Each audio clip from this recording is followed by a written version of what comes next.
Okay, good evening, everyone. So tonight we'll be discussing about capacity planning.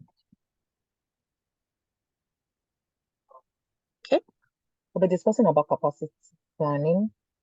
Everybody knows my name by now. Everybody should know my name by now. It's just Moji. Okay, and before we start, I'd just like for us to take note of some few house rules, if that's okay. So let's stay muted, please, because the session is being recorded. Let's keep our cameras off to avoid distractions. Opportunity to clarify any point or any top part of the topic and all that will be given to us. So please let's just stay muted and show of hands or just note your questions down so that at the end of the session or at the end of each session, I might just be breaking in once in a while to ask if there are any questions before I go ahead so that we don't have volumes of questions at the end or I don't throw people away. There's no need running through the whole thing when people are lost at the beginning. Okay, so that opportunity will be made available. But if you can just let's limit the questions so that we don't use the time we're supposed to be using to learn and understand things to ask questions. But please feel free. But I'll be interjecting anyway with few questions as we go along. Okay, so let's give it a go.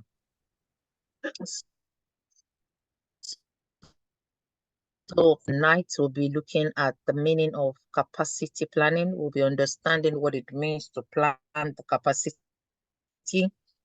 Look at how we collect data to do that.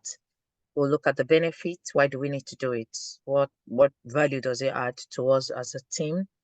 What are the things that can affect us while we're planning the capacity? What are those factors we need to put into consideration while we're doing it? And then we'll go to the practical aspect of actually doing a calculation. And then also I'll be able to show us on the project board where your capacity is imputed. So for the people that set up your project board, I think they've seen that already, but we would just have a view of that tonight also. So I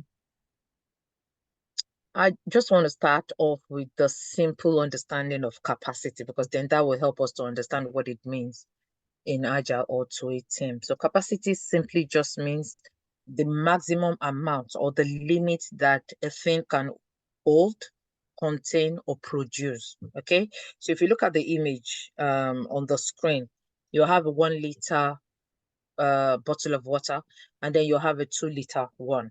Okay. So no matter how much you pour the water, if you're pouring water from the 2 liter one into the 1 liter one, it gets to a maximum limit that it can't take water anymore. And if you keep pouring, what you will get is water spilling because it has taken the maximum amount it can hold. That bottle can hold. It can't take more than that. The same thing happens at times when you go into an elevator and there's been a number of kg that it can contain. Some will say 10 people and all that. Maybe you can squeeze in one more person. But if more than the normal number that is meant to be in that elevator goes in, the door won't close. And if it's a very good elevator, the automated voice would say overload or something, but the door won't close. It won't move because it has taken more than the capacity. It has taken the maximum capacity that it can take, that it can hold. So it won't function. It won't do what it's meant to do. Okay, so that's just the simple understanding for capacity. Now, what does this mean in Agile or to a Scrum team? What does capacity mean? It refers to the total amount of work that a team can handle within a particular sprint. So you have a sprint, you have the number of team members, let's say the developers and the KYC, focusing more on the people that are doing the development work, who are the developers and the KYC themselves. Okay, so their capacity matters because that is what determines the number of work, the amount of work you take into a particular sprint. You won't say, oh, the PO wants us to work on 50 story points.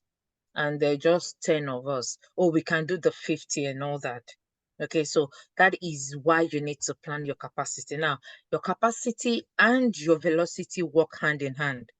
For you to be able to gauge that this is our capacity for a particular sprint, you must have had the same number of team member carrying out work in a previous sprint, and you're looking at the velocity, the amounts of work they were able to complete there and everything, and that helps you to do what you need to do. We'll get to a very simple example also that we will use very soon. Okay, so just know that when it comes to agile, capacity refers to the total amount of work that a particular team can handle within a particular sprint. So it's not within 5 sprints or thereabout, within each sprint.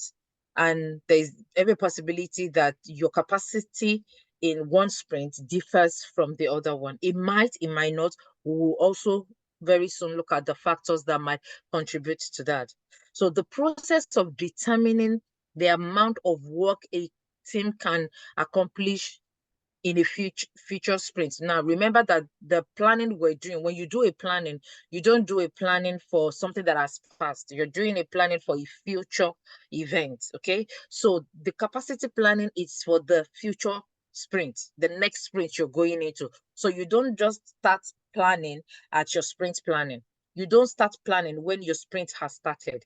You'll do that planning prior to your sprint. Before your sprint starts, you do that planning. So it's the process of you determining the amount of work that a team can accomplish in a future sprint, knowing who is available, the availability of your team members is the planning. That is the capacity planning, and that is what we want to look at tonight, and what things that can affect it and the things that you need to put in place. And what this helps you to do is it helps you to analyze your existing capacity and then use that to plan when you're doing your sprint planning, and helps you to use that also to commit to work. Okay, so once we get to the practical aspect, you'll have a better understanding of this. This is just an intro to what we want to do, so that by the time we get into the practical aspects, you just remember this that we've said at the beginning. So that's what capacity planning is: the amount of work that a team can do. You plan it based on some few things which we will see or we will look into as we go along. Okay. All right. So I said I was going to use a very normal example that we will all understand, and this will help us to understand. So we have a baker, yeah, who Buki owns a bakery. You know, she bakes different things, pastries, bread, and everything like that. And she employs, let's say, 10 chefs. I don't know. Do chefs bake? No, bakers also. 10 bakers to work in his factory, because he has to um make deliveries to different shops. He has to make delivery to different stores and everything and all that. And because of that, he needed a lot of people to do that. Okay, so let's assume that he makes stops to store A, store B, just to limit the number. So he makes all those stops to those two shops for now. Let's just do, and for store A, he every day he delivers the pastries to them. He delivers about 100 pastries to store A. And then store B, he delivers 50 pastries to store B. And he does that every day with his 10, or let's say 100 to both of them, yeah? With his 10 bakers that he's using, okay? And that is something he does. Okay, so a particular time, two of his bakers got in touch with him. I mean, we're not going to be now around, we're going on holiday. Oh, I'm not feeling too well, so I won't be able to come, in this week, or I won't be able to walk and all that. If his output per day is 200 to both stores, that's 200, and it has 10 bakers. That means if we do the calculation, each baker will be turning out 20 pastries, isn't it? So that he can make the output that he's making to the two stores. Now we have two bakers that can't be available because maybe they're going on holiday and all that and everything and all that. And the limits each baker can do per day, no matter how much they rush and everything, he's seen it that with the resources they are using, also the oven, the other things they need to do and everything, each one can every time within the working hours they have can only turn out 20. Yeah. And 2 people are not going to be available. That means at the end of the day, he's going to get 180 for either those days or weeks that those 2 bakers are not going to be available. What does the baker need to do? He needs to get in touch with these 2 stores, isn't it? To tell them that, oh, I'll be delivering less amounts because of this and that and that. So those stores are aware of that, okay, we won't be getting the amount we normally get because he's already told us, he's aware. So planning, knowing the availability of your team members and using that to plan your outputs to your customers helps you a lot. And that's why we do capacity planning in Agile or Scrum and the Scrum team and all that.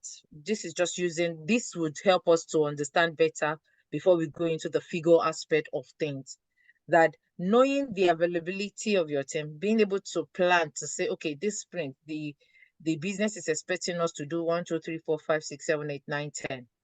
And we have limited resources. So is not going to be around. So is not going to be around this, that, and everything. You put those things into play and everything helps you to plan better. You won't commit to much. Yeah. And you carry that along with your PO. As a Scrum Master, you will tell the PO, we don't have full capacity.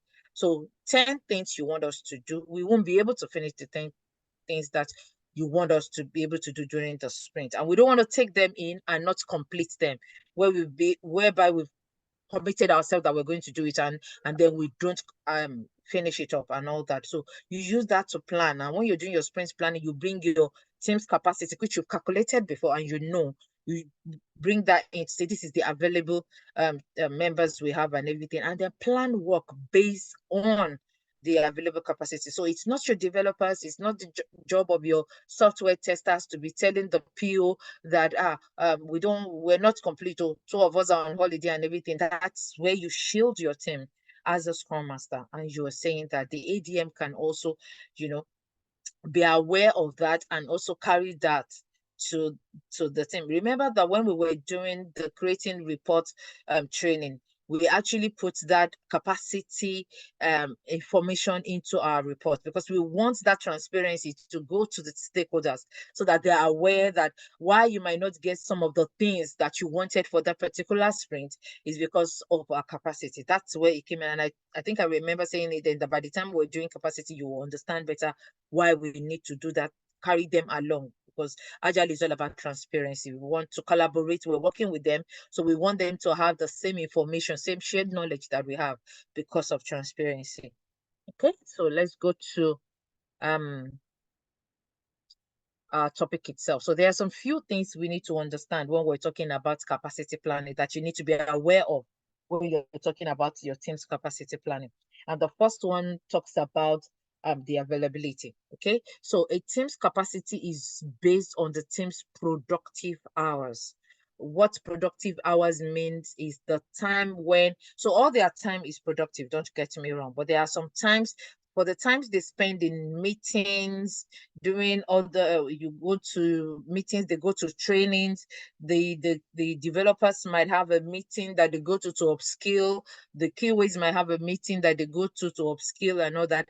For the times they go to all those meetings and everything, it's productive, but it's not productively developing. So when the time they focus time on actual development, building, coding, doing their programming and everything, the software testers, testing, doing their manual testing, their automation and all that, those are the hours that are called productive. So it's not that the other times are not productive also, but this is just based and focused on development work, because that's what you do your capacity based on. Okay, so that's one of the things we need to understand. And then capacity is planned based on a team's availability. So you don't look at a team member and say, okay, so you work 10 days. You've taken 3 days off. You can't plan for that person 10 days. You can't say, oh, every team member is here, so one person is there for 7 days. You can't plan for the 3 days that they're not there. So it's only based on the times when they're available, when they will be at work to work, not when, they're taking time off. You would definitely deduct that out of what you needed to do. And then you have to do your capacity planning 2 or 3 days before your sprint planning date. Remember, I said that you would need to know the team's capacity in order for them to commit. Okay, so some of them might not know. So at the start of your sprint planning, part of the things you need to let the team be aware of is, okay, so we're planning for the next sprint. These are the things the PO wants us to look at and everything. And then you're looking at the capacity. You're letting the team member know that, oh, we don't have a full capacity because so is on holiday for the whole sprint. So is on 5 days holiday. So that's just half time for the sprint that they will be around. So you let the team know that you carry that along. They are aware of it. So that by the time even they themselves are committing to work, they have the capacity they have for that sprint. So even without you opening your mouth and everything, by the time as a scrum master, you're asking them, can we commit today? There are times when developers and testers, because POs at times might be high, sort of, in the organization, and they don't want to, hurt the PO and everything. So the PO say, oh, well, the business wants you to work on this. The client wants us to work on da. Can you do it? And then they say, oh, yeah, we think we can do it another, but they can't do it because they don't have a full capacity. And that's part of like I said, that's when you come and you shield them. Yeah. So you are able to talk to the PO to say, we won't be able to do this. So you're coming in and talking on their behalf. What they can't voice out, you are having that conversation. Another thing you need to know when you're preparing for the new sprint is you will have checked in your approved column. So all the stories in your approved column are the things that the PO wants us to take on. So if you have a tech lead, maybe there's a tech lead in the team, you would have had a one-to-one with your tech lead to say, oh, look at those columns and everything. Just go through the stories and everything and all that.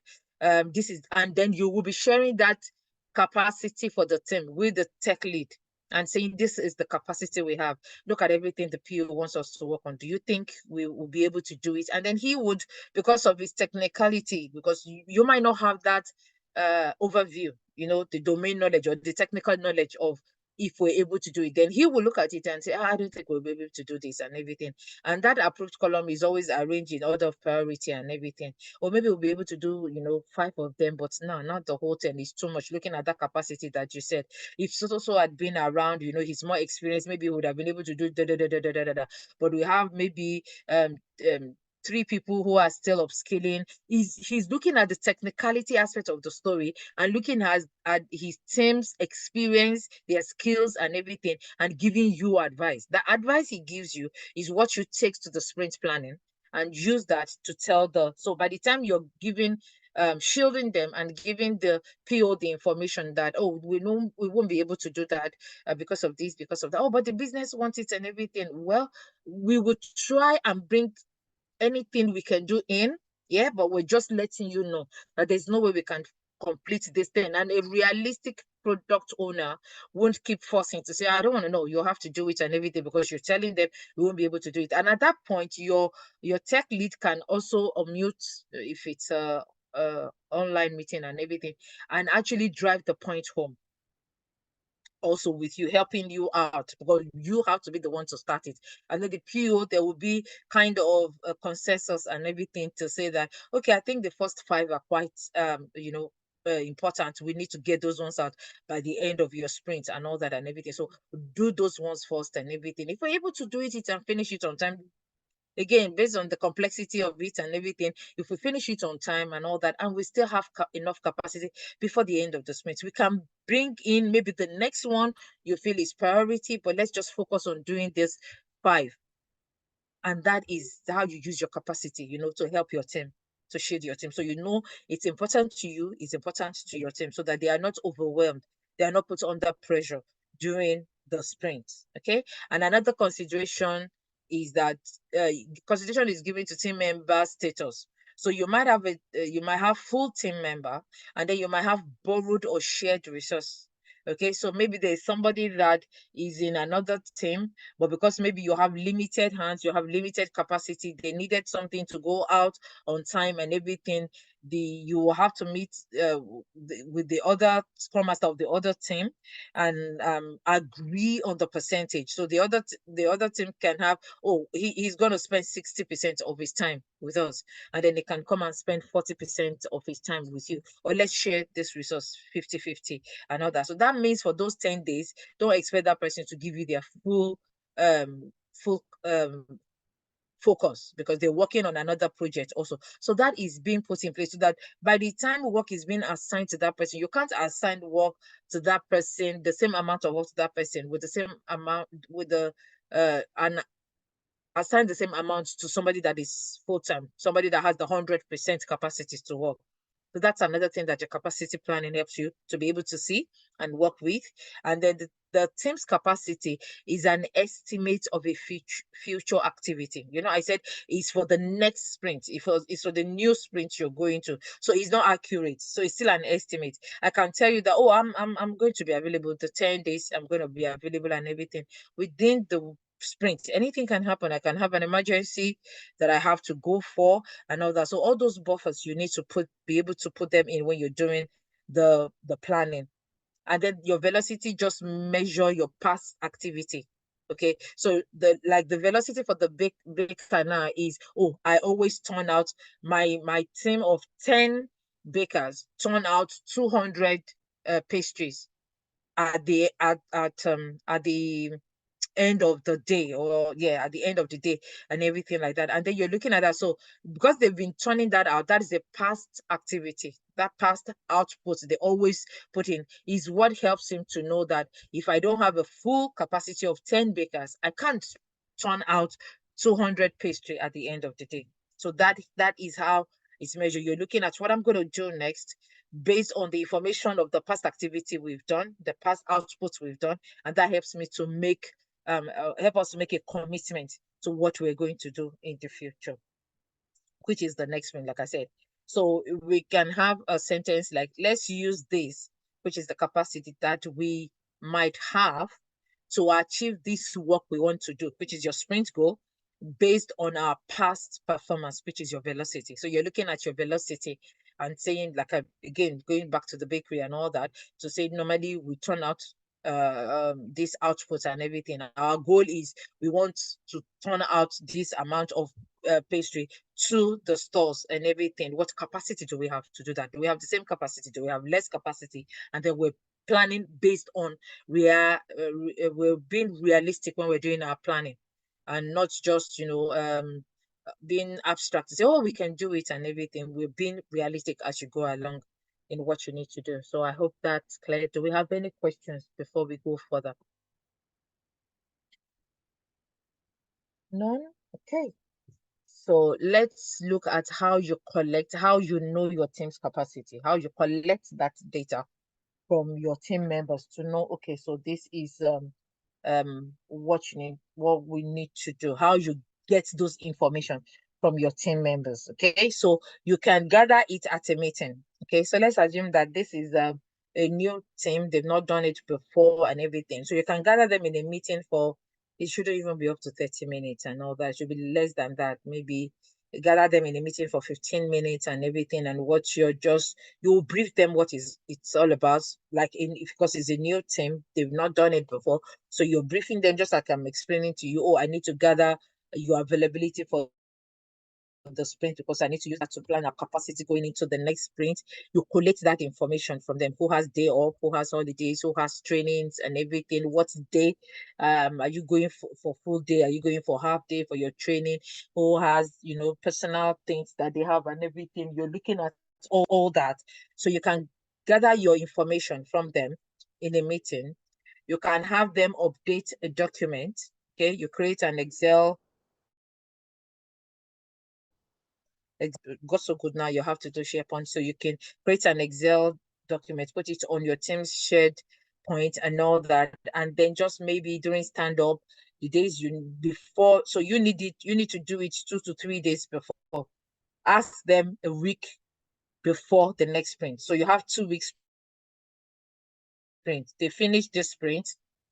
The start of the second week of the start of the last week of that sprint, be asking them, who has ability available. You place the documents, update the documents and all that. You've had a spreadsheet which you put all the days in and everything. So they just go in there.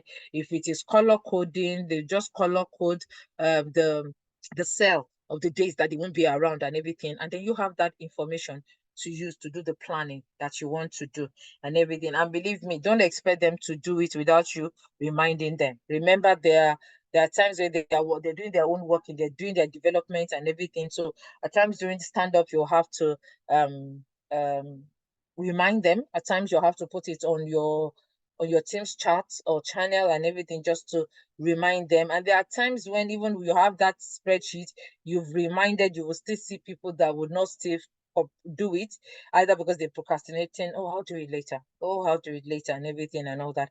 And then you will end up asking them, at times going one-on-one, to say, I hope you're not going on holiday and everything, because you don't want to do your planning. And then somebody is coming and say, oh, I'm sorry, I forgot that I have 1 week holiday and everything and all that. It's still good. You can still go back and, because you have a spreadsheet that you're using, you can still go back and just adjust things and everything. But you just want them to tell you that earlier, because you're thinking about the pre-planning meeting that you always have with the tech lead to know if you're able to do whatever is in the approved column, which definitely the PO must have told you. You must have gotten in touch with the PO, and the PO said, oh yeah, we're doing everything in that column, approved column and all that. So you want to do your own planning, your pre-planning before the sprint planning. So you want that information. So you can get it through the updated document. And then, like I said, you can train them also to help self-manage. So if you have, like we have that part of the capacity on Azure, you can train them to go in there and put their days and everything there. But I promise you, it's easier said than done, because they have other things that they're doing. Like I said, their focus time in developing and everything, they don't want to be doing that. So it's better you collate the information from them yourself and then do what you need to do. Okay, so but those are the things, those are the ways which you can get those information, those data that you need to do the planning from your team members. All right, so we want to look at the benefits of capacity planning. What do we gain? What's the value of having this planning done prior to the sprint planning and everything? It helps you to plan your sprints better, which I think I have explained so much. It helps the team to, you have the realistic and accurately commit to work that needs to be done, which you can complete within the sprint. There is no need over committing and there is no need under committing. When you know your capacity, you won't overcommit. Overcommit is when you take too much into the sprint and at the end of the day, you're not able to complete it. Remember that whatever you take into the sprint, you're committing to it. That's why we have the committed column. You're committing to it that, oh, we can do this thing, we can finish it within the sprint and all that. And you don't want queries to come to say, oh, you people said, because the moment you commit to it, the PO is going to meet the business and tell them that, oh, this is the goal for this sprint. We will be able to do 1, 2, 3, 4. Yeah. And by the time you're not able to do it, you have to have a very good concrete reason, why it wasn't completed. So if one of your reason is, oh, it was because we overcommit, it's not good enough. It's not professional. It's not good enough to say that, to a client, that it was because we overcommit. That's why we promise that we're going to deliver what we can't deliver to you. So you have to, you need it for a better planning during your sprint planning. And then it improves the team's commitment reliability. Okay. So over time, your team members, get they get used to their commitment and they improve and they are reliable when they're going forward. You can look at a team's capacity pattern and be able to rely on them. You're looking at the situation, for example, if you have a team member that that this person is always taking time off, is either they call that they are not feeling well, is either they call that they are sick and things like that. I'll give you an example. I have a team member who every time we don't even there are times when he doesn't even show up and people just get used to the fact that he's not going to be there because they've looked at his commitment pattern. they've looked at his capacity pattern and all that to say that he takes time off. Even when at the start, when you're getting all those information, they will tell you, oh, I'll be here 10 days, I'll be here and everything. He ends up not coming on some days. Like Mondays, you will never see him on Mondays. And people just assume that, okay, maybe he's had party too much, over the weekend and everything, and he doesn't just come on Mondays. Or if he comes around maybe 1 o'clock and things like that. So when the tech lead is assigning work and everything, even the ones that he didn't complete in the previous sprint that maybe they take into the next sprint, the tech lead is asking who else can take this person's work and do who is, because it's a cross-functional team, who can work, another developer that can work on this. And then they say, oh, I just need to check where he's gotten to with things and everything and see what I needed to do and everything. And that kept on. So the tech lead is not relying on that person. He's not, he's there, but he's not reliable because they've looked at his capacity pattern and they using that to judge. And that person also, the capacity pattern also can get somebody out of work, because for somebody that keeps going, which ended up happening to that guy, they tried to train him, they tried to do everything, but at the end of the day, they just had to let him go because he's a senior person, but he just have this like a difficult attitude that all I have to tell them is I'm not feeling well, things like that, and then I won't turn up. Not that if you're not feeling well genuinely, you can't say it, yeah. And some organizations they will trust you. They won't even ask you to go and bring proof or things like that. They trust you because they've seen maybe your pattern, your commitment pattern and everything like that. So it improves commitment reliability. You're able to rely on team members, the ones that these ones we can rely on them, they will do the work, they always turn up, they always come. And even when those kind of person goes on holiday and everything, it helps you to plan better because okay, so this person is not going to be around. Who is the next person that can handle this? Because this is quite important. We need to work on it. Its priority is critical for business and things like that. It helps you to do that. And then it helps you to control scope creep. Okay, so scope creep is just simple term, increase in the work that has been put into the sprint, additional work that was not initially planned. So when we're doing our sprint planning, we didn't plan for it, that we're going to do it. The additional work that comes, and they can come in two ways. It can be the product owner coming to say, oh, the business need this. This is quite important and everything. We need to do this. So this is an unplanned work that you needed to do. And at the same time, it could be an increase to a planned work. So we plan to create this. We plan to maybe do the payment gateway. And while the guys are doing it, there was something that wasn't in the scope of what they were supposed to build. But they realized that there's a dependency. This new thing they're finding out, this new complexity they're finding out, is dependent on them completing what has been put into the sprint. So we need to do the new thing we found out first before we can even complete what we're doing. So that's an increased work that we didn't initially plan for, but needed to be done. So it increases what we planned to do during that sprint. It controls that, because by the time you have that extra work coming from the product owner to say, oh, we need to do this right now. This requirement just came in and it is critical. We need to do it. You're able to dialogue, negotiate with the product owner, to say that, but this is our capacity. What is in the sprint already is full. So you can negotiate to say, is there anything that we've planned to work on, which is of low priority to this one that you're bringing in, so that we can remove that and replace it with the one that you're bringing. Now, if we've not had our capacity plan, we'll just take that work that we're going to do it. We might not even finish the new work that we've taken, and then we won't be able to commit to. So if whatever is being taken, if you look at the estimated effort for it, maybe it's an 8. So we might be taking an 8 out in order to accommodate the new 8 that is coming in. If you don't have a whole 8 that is in, if you have a 5 and a 3 that are of low priority, you're negotiating with the PO to say, let's take this 5 and this 3 out in order for us to fit in this 8 that you're bringing in, so that we still balance. We're not overwhelmed with what we needed to do. We're still balanced to be able to do it. Okay, and then accepting work during sprint also depends on when it comes in. So 2 days to the end of sprint, the product owner is bringing an 8-story point work for us to do. Again, negotiation. We can start if it's critical, we can start, but we can't finish it the sprint. So all those negotiations, you can't just go, oh no, we're not going to do it. But definitely there would be negotiations that need to be put in place in order for us to kind of do what we need to do. Okay, so let's also remember to do that. I think somebody's camera is on. Can you please turn off your camera, Oluwabumi? Thank you. All right, thank you. And the last one, I can see 100, but let me just take this last one and then I'll ask for questions. So the last one is better allocation of tasks, which I've explained when I was talking about the shared resources. Okay, so when you have somebody that is a shared resource who is not a full team member or doesn't have the full 100 capacity for the team, you can't give them 100 a full work to do when they are shared resources. So it helps us to be able to allocate work better when we have an understanding of team's availability or the capacity for the whole team. Okay, so any questions before we go better? Sorry, before we go further.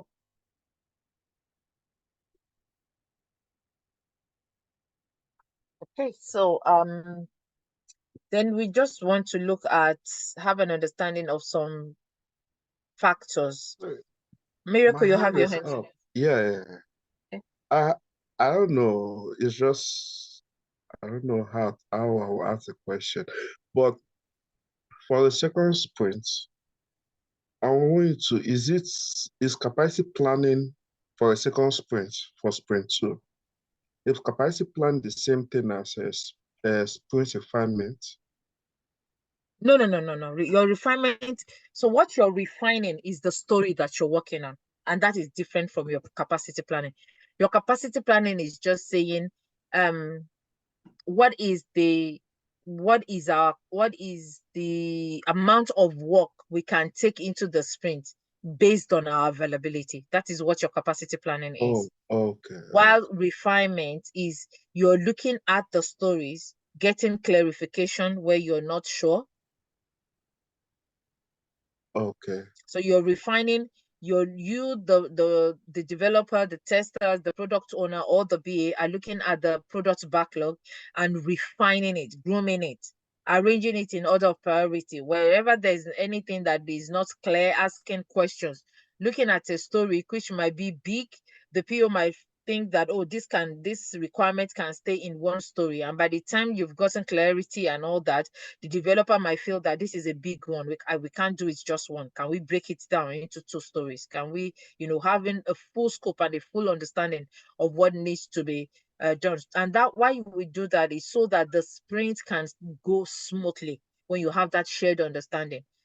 We don't need to stop what we're doing, saying, I really don't understand what this requirement is, and then going back to, to the PO or to the BA to say, oh, what is this saying? What exactly? It's not that that can't happen. It can happen, but it's not. It's something you want to make sure doesn't happen so much. So you want to have an understanding of the user's expectation. What is the user expecting from this requirement? What do they want?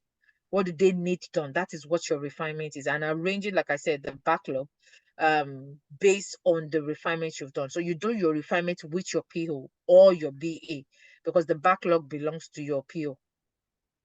Okay. Thank you. Is that clear? Yeah, it's very clear now. Okay. All right. Okay, so we want to look at some factors that can affect or that we need to put into consideration. Let me put it that way in us planning our capacity. Okay. And then we can see the first one there says default distribution. So default distribution is just the standard hours you're expected to work as an employee in an organization. So you resume at 9 a.m., you close by 5 p.m. So that makes a total of 8 hours. We know you have 1 hour break in that 8 hours, but that is your default distribution. That is what you've been employed, those hours that you've been employed for. Those needs to be put into consideration also when you're planning your capacity. Another one is your Scrum events. And your Scrum events is your Scrum ceremonies. The hours you spent during sprint planning or daily stand-up time, your sprint review time, your retrospective time, and then your refinement. Also, all those hours, you need to put them into consideration when you're planning your capacity. Remember, we were saying that your capacity is that we want to know is the time that is focused on what we need to do. Okay. And then you're looking at other meetings. I did say other meetings could be, apart from those are meetings that are different from your Scrum events. It could be trainings that the line manager has put in place for the developers. It could be ad hoc meetings that needed to be done. Just such like the 3 Amigo meetings. Okay, so we're working on something. Like I said, you got into the middle of the sprint, you're looking at the complexity. This thing is not as it has been put in the requirement. There are some things we're finding out while we're on the site doing the work and all that. So you jump on a 3 Amigo meeting. That is a meeting between the PO or the BA, depends, the developer and the testers, looking at that requirement again. And that might at times lead to the PO going back to the client to put that question that had come across to say, okay, so my developers, while they're doing it technically, this thing that you want won't be possible. Let's assume that on the flip side, let's assume the client wants a table that flies. The developer would be the one to say it's not applicable. It's a requirement, but it's not applicable. It can't be done on what you want us to do it on and everything and all that. So the PO has to take that back. At times, the PO can take the technical person along if he's not technical enough to explain that to the client and then be able to explain that. So they might have that kind of meeting coming during the sprint. It doesn't come up all the time, but there are times, especially when you're dealing with the complexity part of the project you're doing, there might be times that that would come up and you need to. So all those are seen as other meetings, and those also play an important role in your capacity planning. Okay, and then you have the team holiday. The team holiday is like the bank holiday. So that's an holiday for everybody. You need to put that also into consideration. And then you have the individual full day off. That's the time you take off as an individual, you take your holiday or thereabout. And then you have the individual partial day off. The partial day off is half day. Okay, I have an hospital appointment in the morning. I'm just going to do half day today. I'm just coming in the afternoon, or my appointment is in the afternoon. I'm just going to do AM alone and everything. You put that into consideration also. And then you have the focus factor. So that the focus factor is the team's capability to remain focused on the sprint goal. Those are the times you actually work without meetings, without any distraction, and that is the time that we're able to calculate the team's productivity. That is when they are productive on the development work, building, developing what needed to be developed.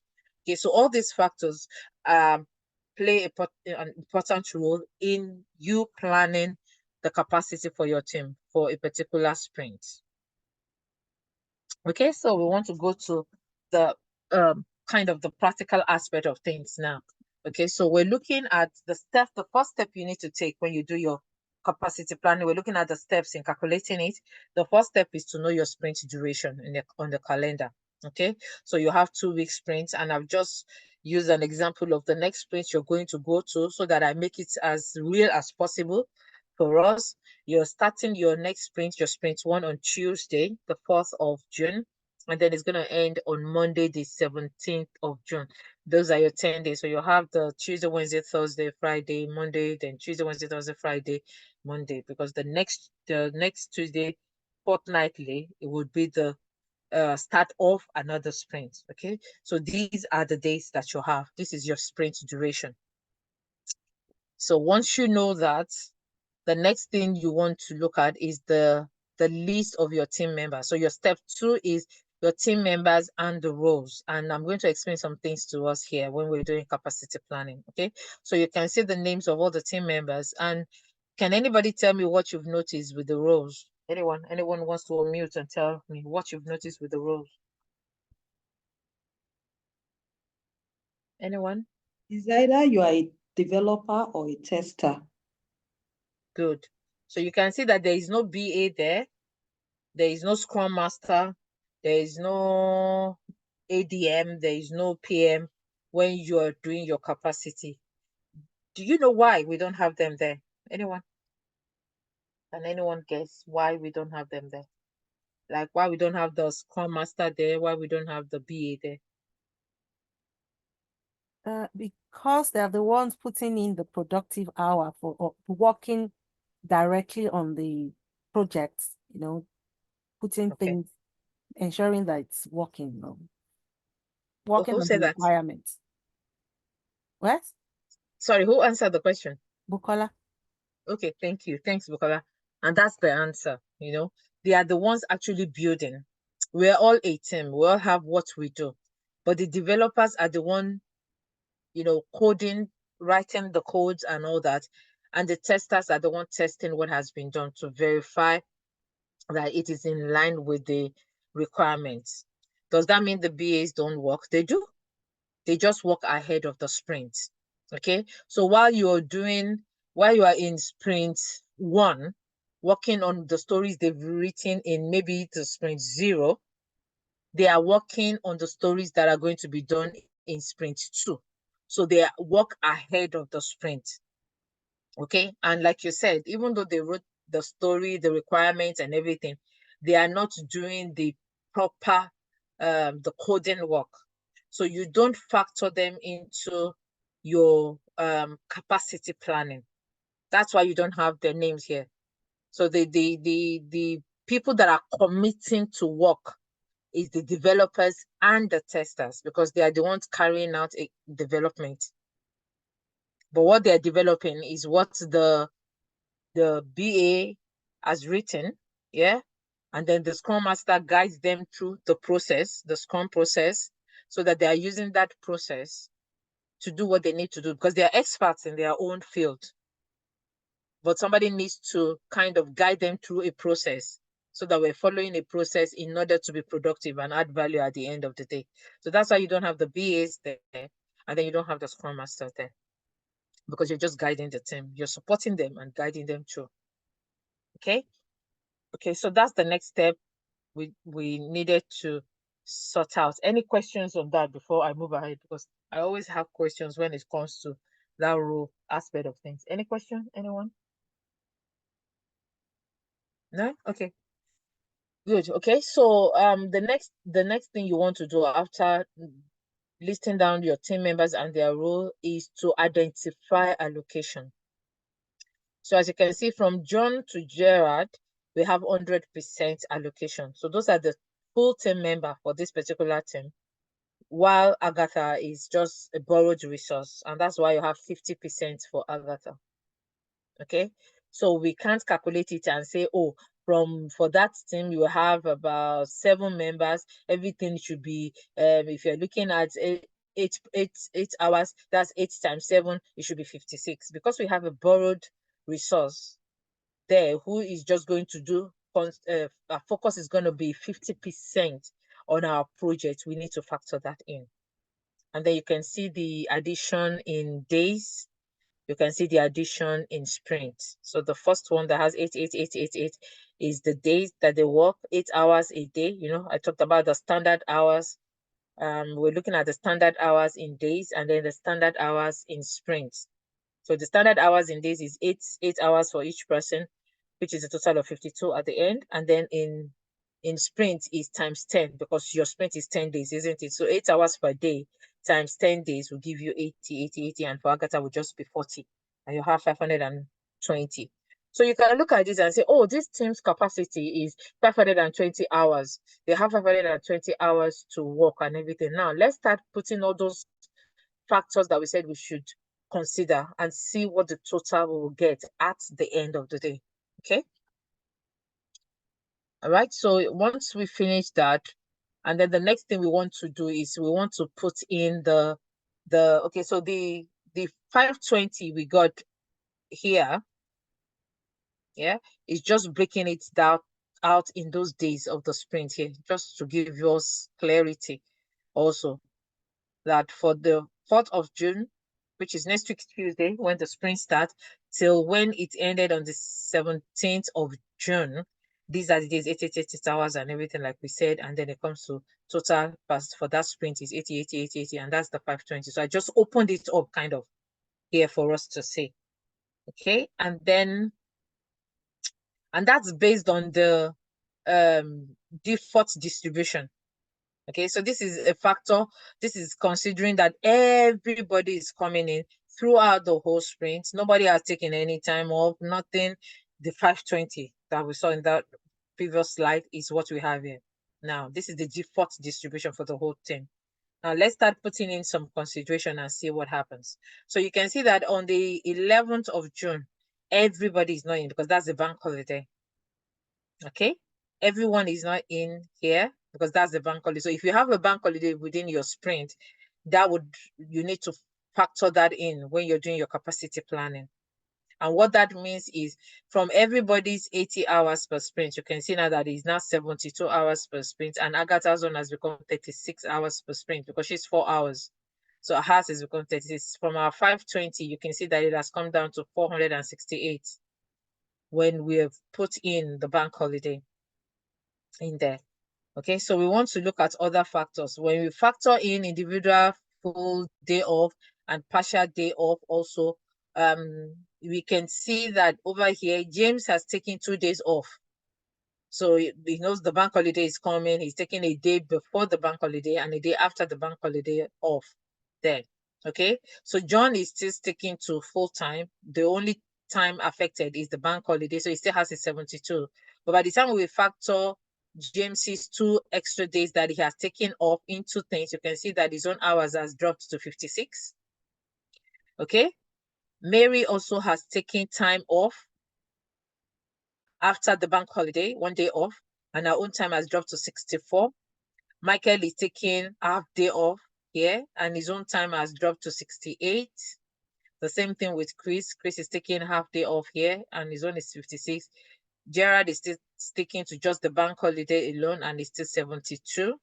And then Agatha also has taken 1 day off, and you can see that her 36 has now become 32. Again, from the first 468 we have previously is now come down to 432 because of those days that has been taken off, either half day or full day that has been taken off, that's affected the hours for that team, for that sprint.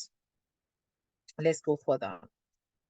Okay, so knowing that now, okay, I think sorry, this is just a duplication of the other one. So knowing that now, the next step we want to calculate is the Scrum event time. The ceremonies, you can see the refinement, the sprint planning, daily stand-up, review, the retro time. We want to factor that in.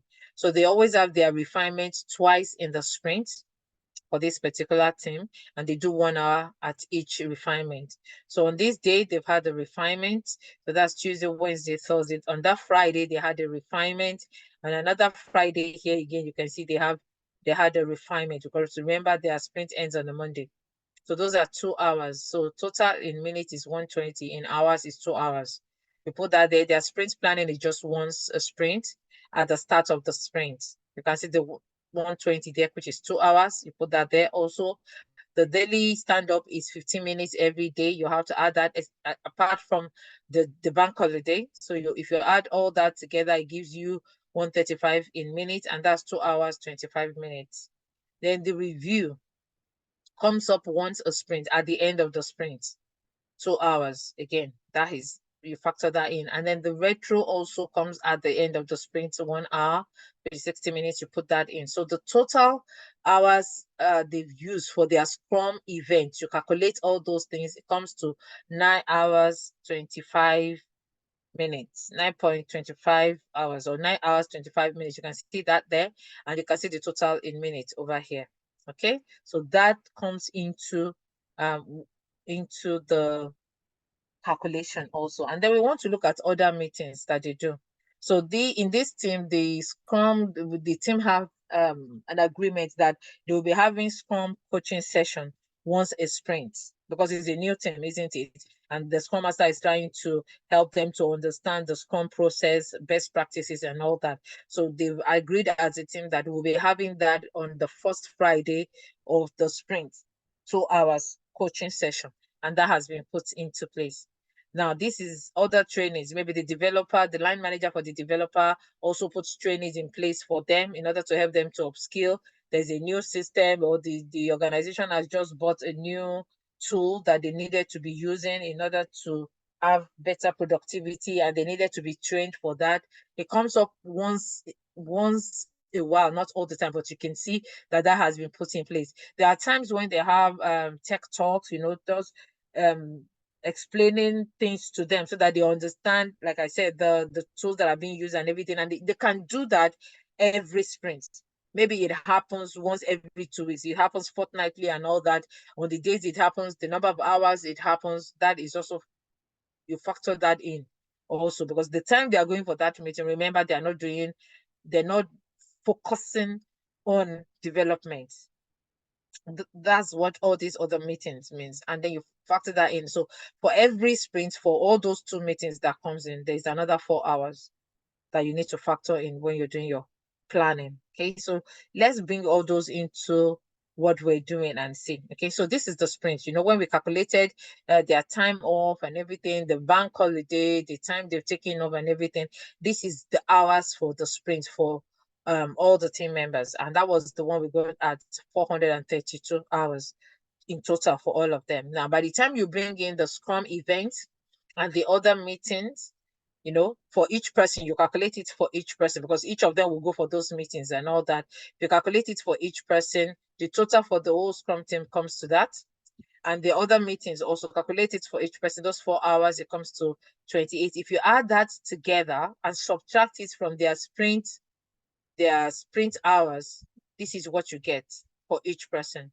So for John, what you will get is this 13.25. You subtract it from the 72. This is what you get, 58.75. And then you calculate for everybody. So from the 432, by the time we remove the hours for the Scrum event and other meetings, it comes to 339.25 hours. That is what they have. Remember, we're coming from 520. So you have to factor all this in to be realistic with the your team's capacity. Okay, so you're looking at, okay, available capacity. Yeah, that's the available capacity, this one. To get your available capacity, it has to be the sprint hours they have minus the Scrum event plus other meetings. So you add your Scrum event plus other meetings, which is 13.25, and you subtract that from this in order to get this. Okay, that's how you get your available capacity. And you would think, yeah, that's the available capacity that we have, 339.25. But yeah, there's still another calculation we need to put in place before we go ahead. Okay, so again, this is their the sprint time, the sprint hours for each one of them. This is the Scrum event. This is the other meetings. Remember, this is the available capacity. And when we're looking at the factors, we looked at the focus factor. Now, how do you calculate your focus factor? So your focus factor, that's the formula here, is the team's standard available capacity, okay, divided by the team's standard hours times 100, and I will explain that. So this team's standard available capacity, yeah, is 59. So the 59, we're getting it from, remember that John is the only one that didn't take any time off apart from the bank holiday. So we can use his to judge. He didn't take any full day or partial day off apart from the bank holiday. Okay, so he's only 72 minus 13.25, which comes to 58.75. So if you approximate that, that gives you 59. So that is the team's standard available capacity, which is, you know, we have the available capacity here. So you're not going to use each person's available capacity. You're going to use the standard one, the person that didn't take any holiday, but you're going to put into consideration the bank holiday, because bank holiday affects everybody. Okay, so the team standard available capacity, which is, like I said, 58.75 is 59. That's your 59 times 80. 80 is the standard hours. That's the default distribution. Those are the hours for the whole sprint, because they've been employed for 8 hours per day, times 10 gives you an 80. Okay, and then you divide that times 100. Like I said, your 58.75, you will have approximated it to get your 59. So once you do that calculation, what you get is 73.75, approximately 74. That's why we have 74 here. And because we're using the standard available capacity, it applies to everybody. So we won't be calculating focus factor for each person. The focus factor is the same for everybody because we're using the fact that, okay, you've not taken any time off and all that. That is what you're using to calculate this. Okay. And what that helps us to calculate is the real capacity. So the available capacity is different from the real capacity. So the real capacity now for you to get it is the available capacity, which is this one, times the focus factor. So the focus factor we have is 74. So you'll be doing 58.75 times 74 over 100. And that gives you the real capacity. So at the end of the day, this team has 251.01 hours for that sprint. We're coming from 520. It's almost like kind of, it's not even half of 520, but that is the reality. Okay. Now it looks big, it looks as if calculations and everything and all that. Different teams do it differently out there. Some just go like, in order not to give themselves headache and all that, doing all these calculations and all that and everything. Some just go like, just tell me the days you're not going to be around and everything and all that. And they're looking at the velocity. Okay, so normally this person does this amount of work during the sprint and everything. Is not going to be available throughout the whole sprint. Is a senior developer, is a senior tester. That's going to affect things and everything and all that. The tech lead uses that. They don't use this. You as a Scrum Master. So some organizations have their Excel sheets already formulated and has it as a template, which you just fit in all the days that are being taken off, and it will just, calculate things for you. But let's assume that you find yourself in an organization where they don't do it or they've not been doing it before. In my own organization, they were not doing it before because they're just transitioning to Agile, so they don't do capacity planning. So I have to do the spreadsheet for them and start doing it for them and everything and all that. And then I just show them that, oh, this is our capacity for this sprint, and start using that. So you might be lucky, you might find yourself in an organization where they have a template already that they're using. People just put in their days in, the days they are available, not the days they are taking off, the days they are available and all that, and then it will calculate for them and everything. But let's also take it, like I said, when we're doing the Azure DevOps world, you might get to an organization is already set up. But what if you find yourself in an organization where it is not set up? You need to have that understanding in order for you to be able to calculate this yourself for them. So you can see that this team, at the end of the day, they just have 250 hours to work for that sprint, and that's based on those days that have been taken off. Now, let's assume that nobody took any time off. There was no bank holiday during that particular sprint. This is what you will have. So I did two. I did one for if some of the team members took some time off, there's bank holiday, what you will get. And then we're looking also at, oh, they didn't take any time off, but you still need to factor in the Scrum events, you still need to factor in the Scrum events and other meetings they're having, because that will have an effect on what is being worked on. And then you can see that what the real capacity is for that team that didn't have any back holiday during the sprint and they didn't take any time off, everybody came to work throughout the 10 days of the sprint. They would have 358, let's just say 359 hours to work on. You can see that they have that is their full capacity after putting into consideration the meeting. So their focus time and everything, you can see, also has gone up to 84 because nobody took any time off. There's no bank holiday and all that. And then they came up to each person will be able to at least work 56 hours, roughly 56 hours in that sprint. They'll be able to roughly work 5.6. So you might have a situation where a Scrum Master will use this and and say if anybody didn't take time off, they calculate this and they have 5.6. So they will say that, oh, in a day, each person should be able to do at least 6 hours in a day. Yeah.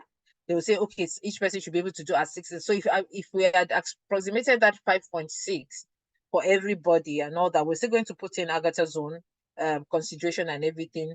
You will have a round figure. So a Scrum Master can use that round figure.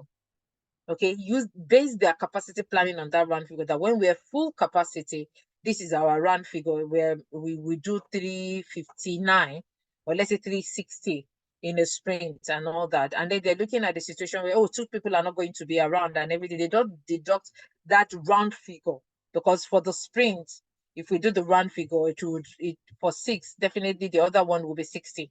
And then you just take 120 out of the total that you have and everything and use that to kind of to judge. So another team, and you can find another team who will say that 6 hours in a day is what we call, so per day is just 6 hours. I'm not even going to say, I appoint them for 8 hours a day and everything. The real time they are going to spend doing productive work is just 6 hours out of that 8 hours, because there are other things, other factors that has been put in place, and they just use that particular number to be the basis of whatever they work on going forward. So they won't just say, if somebody takes time off, they won't say, oh, it's still 6 hours. They will just say, okay, just take that person's time off, multiply the number of days by that 6 that you have, and take that off from your 6 hours to be able to do the working. But once you have the basis, so like I said, you need to have this to say, okay, if nobody takes a time off, let me see what the working is and everything and all that. Or you can actually do the working out if you want to be realistic. You don't want to assume. You can also have this whereby everybody has taken time off. The bank holiday is affecting things and all that and everything. But this one is a situation where nothing is affecting anything. Everybody, there's no bank holiday, there's no body taking time off and all that. And you can see that the numbers for all of them, apart from Agatha, who is a borrowed resources, is the same all through. Okay, so before we go further, any question? Yeah, I have a question. Hello? Yeah, I have a question. Yes, go ahead. Okay. My first question, this calculation, is it done? I can't hear you properly. Can you hear me now? Mm-hmm. Can you please go back to the calculation, please? Let me know the one you want me to go back to, this one or the previous one? The previous one. The calculation, is it done after the sprint or before the sprint? Because I don't know, that sometimes you have emergency. Yes. Okay, so this holiday. calculation you have here has not put into place emergency at all. This is based on them taking holiday off, which they are aware of, they know, or the bank holiday, which you are aware of. Remember while I was explaining initially, I said that there's some situation where I've told you I'm coming in for the 10 days and then I have an emergency. Yeah. So what is going to happen in that situation? You come to stand up every single day, and what your stand up is for you to get updates and then to plan yourself for that day. So we come to stand up, and then maybe the person that has an emergency has sent a message, to me to say, oh, I won't be in today. My child is not feeling well. I need to take them to the hospital. Or I fell down. I've been admitted in the hospital. Such a person, you don't even know how long they will be off for. Do you understand? But at least that day they're not coming in. Or maybe in the next 2 days. Let me give you a real scenario. I have a team member who the wife is pregnant. The due date is the 2nd week in June, but the wife gave birth last week Friday, and we're in a sprint. So his paternity started immediately because it was an emergency CS that she had to do. So that forced his paternity to start immediately. So by the time he wasn't even there to say, okay, this thing that I'm working on, this was where I got to, this was where I he wasn't able to do that. So the tech lead had to call him to say, okay, he can't even come on, he can't open his laptop to come on to, say anything and all that. They just needed to go to the dev site where they're working and everything. And because he's the tech lead, he would know where he was and all that, because everybody's ID would be, showing there and everything. They know, and that's where refinement comes in, and everybody having a shared understanding, so that when that emergency comes up, somebody else can pick that thing to work on. So we're coming to the stand-up, and saying that, okay, so Luke is not around, this happened, what was he working on? Is he working on the priority ones and everything? Yeah, he's working on this and everything. Can somebody go to the back end and see where he is with the work? Who can pick that up to do it and everything? What are you working on? Okay, so yours is less priority to the one Luke is working on. We need to finish that one first. So you drop what you're doing so that you can, pick on that one to do and everything. And then we juggle things. That is what your stand-up is for at times. So there are times where your stand-up will just go, smoothly. Everybody will come, give their updates. This was what I worked on yesterday. This is what I'm working on now. Is there any impediment? Look, going on emergency paternity leave is an impediment, and we just need to plan, put plan in place. What needs to shift? What do we need to shift? What do we need to move and everything? That agility comes into place. So emergency comes in, but it's not part of your plan. It is, like you said, it's an emergency. It comes in, and then we plan it with the way we're going with things. Definitely we will involve the PO so that the PO is aware that, okay, so somebody has gone an emergency and everything and all that. So the things we said, we might be able to, can you help us to look at things and all that? Which one are we leaving for now? Which one is of low priority that we need to drop for now based on this? And you're putting that also in your reports as a Scrum Master. We have somebody that has emergency for personal reasons. You don't need to check the stakeholder what the emergency is an emergency. And as a result, we couldn't do this because of that, so that they are aware. And those things they are not getting, they know why they are not going to get it. Okay. Then on that question, sir, before we go further, the last one. What if in a situation where all the team members takes an holiday, the team standard available capacity will still be 15. Will it still be 59? It won't. So the more they're taking holiday off, the more the hours you have for that sprint will be reducing. Like, let's look at the summer holiday. A lot of people take time off during the summer holiday. You have an organization that has given, okay, so maybe their own financial year starts in, let's say, September. And you know that if you don't take your holiday, you're going to lose it, isn't it? So a lot of people take time off in August, July, August, because that's the summer holiday. They're taking family off and everything and all that. So even the work you're planning for that time is reduced. The client also is going on holiday. So the work you're planning for that time is reduced. You won't take the same amount of work that you would take in when you have full capacity. That's why you do your capacity planning. No, I'm talking where, about go ahead. This focus factor calculation. The focus factor also will drop. Wait, let me. We use the John's calculation, John's figure to get our team standard available capacity in the calculation. Now, I'm asking, in the situation by everybody takes an holiday. On this sprint, what would be your team standard available capacity? Will it still be 659? Is that a constant, or is because John had the highest? Okay, so let's assume that this particular team, everybody takes an holiday, but there is no bank holiday. What we will be using is, let me go to the next one. What you'll be using would be 66.75, because that's the standard time you're employed for is what?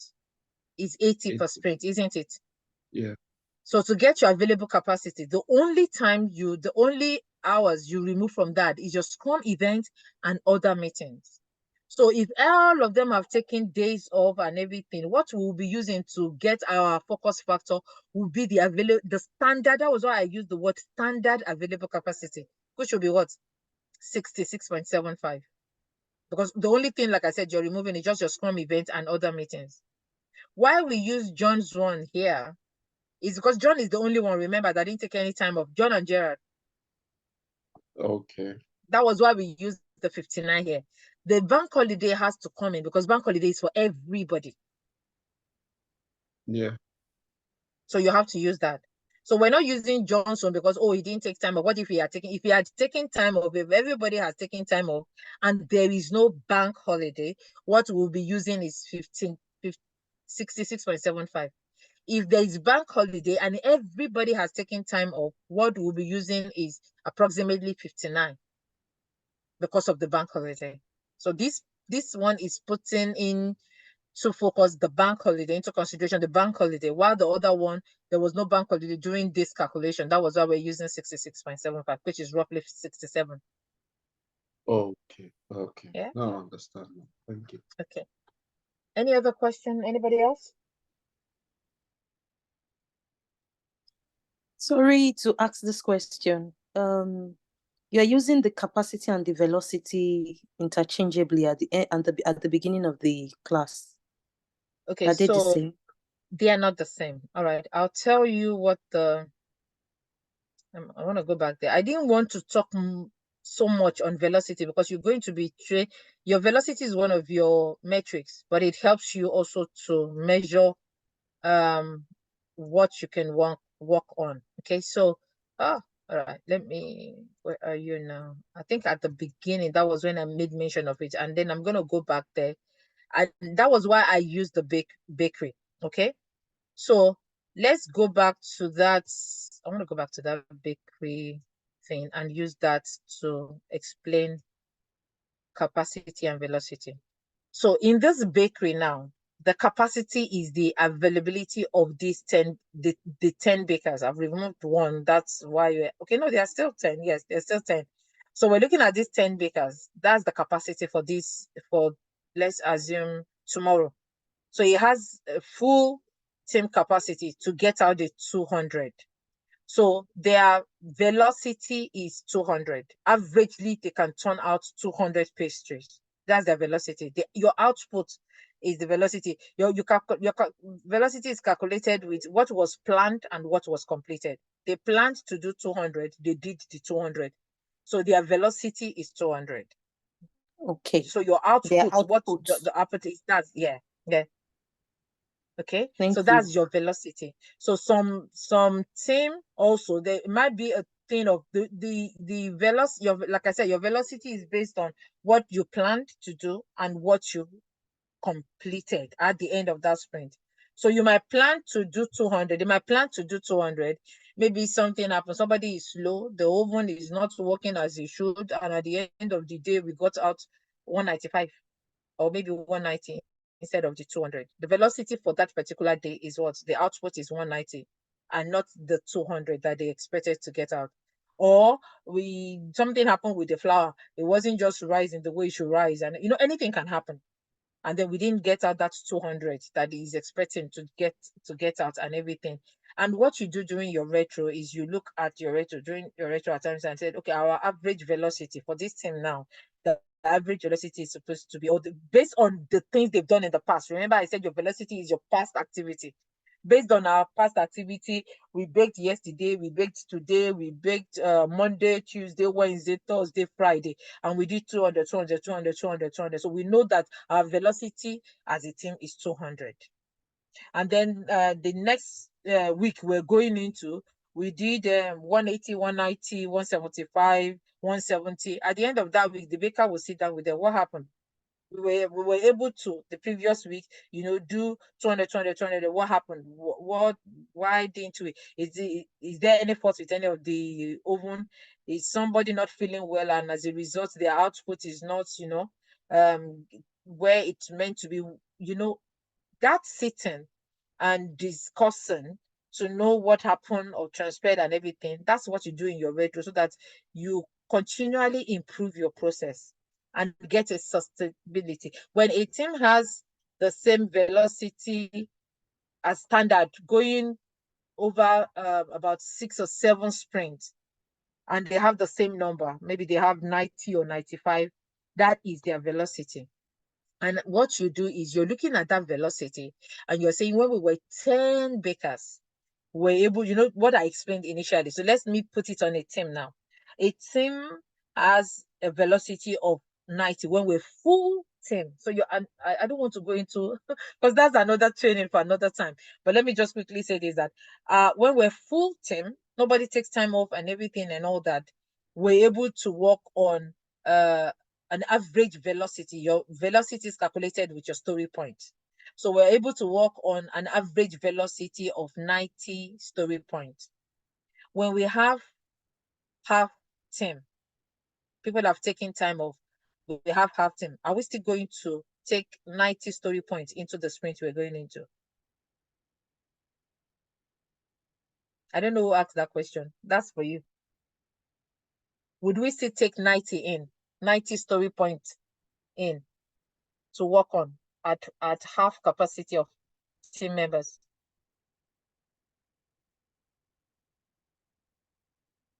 No response. Anybody, if anybody can answer that question. If you don't understand, let me know and I'll explain. No, you won't take. Sorry, you want to? You won't. When you were 10 members, you're able to do 90 story points. You're going into a new sprint and 5 people are on holiday. Are you still going to take 90 story points into that sprint? No. Definitely it's going to reduce. Now you can see why you need your capacity to be able to commit to the velocity you're going to work on. Because what your velocity gives you is you've looked at it for, like I said, over few sprints, about 5, 6, 7 sprints, and you know that, okay, it's giving us, for every sprint, it will tell us our average velocity is 90, our average velocity is 90, so we know that, okay, at full capacity, we can conveniently complete 90 story points. And you're looking at that because that's what you use, and that's what you tell the product owner. Also share that chart with your product owner if it's possible, to say we've sustained 90. We know that, okay, conveniently we can do 90. We plan 90, we do 90 at the end of the sprint and all that. And that's what we keep to. So when we're not, by the time he comes and we look at the total story points on all the stories we've taken in, even let's assume that nobody took time off, all the 10 members are there, and the story point, the total story point on the story he wants us to work on is already 120. Negotiation comes in, our average velocity is 90. Yeah, there's no way we can take 120. We wouldn't be able to complete it. We don't want to commit to it because it's not achievable. We're over committing. And then he looks at that the chart is there also, which the Azure board would generate, is real time, and then you're reducing what you need to do so that the team is not over committing. At the same time, if your average velocity is 90, you can't negotiate to take in 70. You can only negotiate to take in 70 if you don't have the full capacity, if everybody is not available. So if our average velocity is 90 and 5 people are around, definitely you're cutting the total story point to take into that sprint half also. You can say maybe 45, or if you want to push it up just to satisfy and compensate, say maybe 50, but you can't take 90 in because you don't have the full hand to do 90 story points during that sprint. Do you understand now? Don't worry, by the time you Yes, start I working do. and you Yes, have I your do. chart and it's giving you all those information, you'll be able to see. Okay, any other question from anyone else?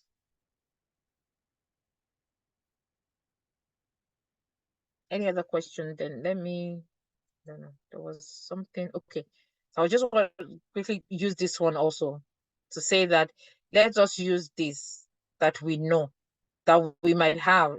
I said is a future thing, is an estimate. So let's use the estimate we have now to achieve the work we want to do, which is your sprint goal, based on our past performance, which is your velocity. Yeah.